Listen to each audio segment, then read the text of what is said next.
Hey, what's up, everybody? Chris here, and I wanted to bring you my review of Civil War, the recently released Alex Garland film that is super unsettling and downright terrifying. I just watched it. I wanted to see this in theaters, but waited a little too long. Then I saw that it was on Vudu, so I picked it up on Vudu and just turned it on and went through it over the past hour and 50 minutes, or however long the film is.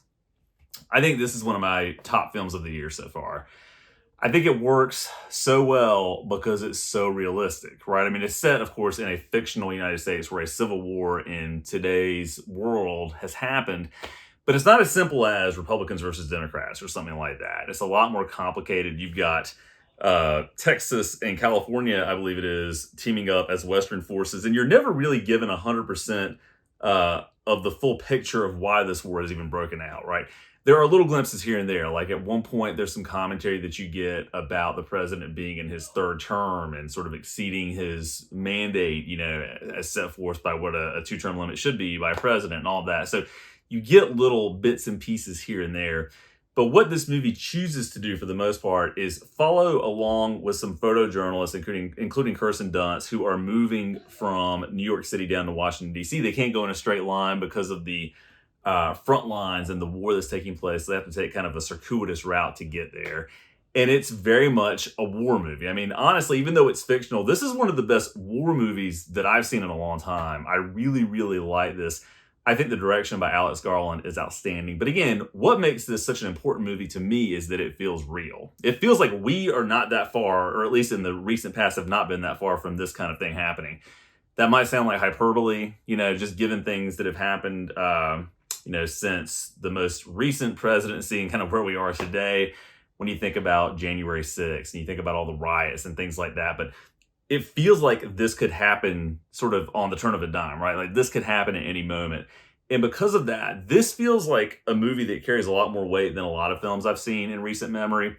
If I had to think about my favorite movies of the year so far, it would be this one. And gosh, now I can't remember when Dune came out, Dune Part 2. That's up there. That may have been a 2023 movie. I think it was 2024, but that's up there for me as well. But again, yeah, I think this is the best movie I've seen in a good amount of time just because of the significance that it carries. I do think that the ending, without spoiling anything, is a little bit abrupt, but also upon reflection, I'm not sure what it could have done differently, right? I think it really kind of punches the point home. But what I love so much about this is it's not just a war movie. It's not just a commentary on sort of the American empire and where we're headed and sort of the wobbly nature of this democracy that we inhabit, but it's a really great movie about war journalism, about photojournalism during wartime. And a lot of the movie is interspersed with cuts of different photojournalists, including Kirsten Dunst and some others that she's, colleagues with going through this experience, taking pictures. And the film will freeze, and it's either in black and white or color, but it looks like real wartime photos. And the whole thing has sort of this visceral, raw, gritty nature to it. And really the plot of the movie revolves around this young girl who's caught up in a skirmish and a protest early in the movie who joins this group of photojournalists because she wants to become that. And you see her sort of grow from being completely terrified by this experience to be kind of a battle-hardened person in the middle of this, taking pictures of what's transpiring to the detriment of everybody around her to a certain extent, especially to one character. Even though I don't know that that's necessarily the main thing that they were going for in terms of the commentary, but especially toward the end, they really sort of drive that point home with a certain turn of events that transpires. So there's a lot of not easily answered questions in this movie, but if you're interested in films that are not Hollywood garbage, I would say, but that also have a nice look to them, that feel like they took their material seriously, that have something to say about the world that we live in currently, Civil War, I think it's where it's at. It's one of my best movies of the year.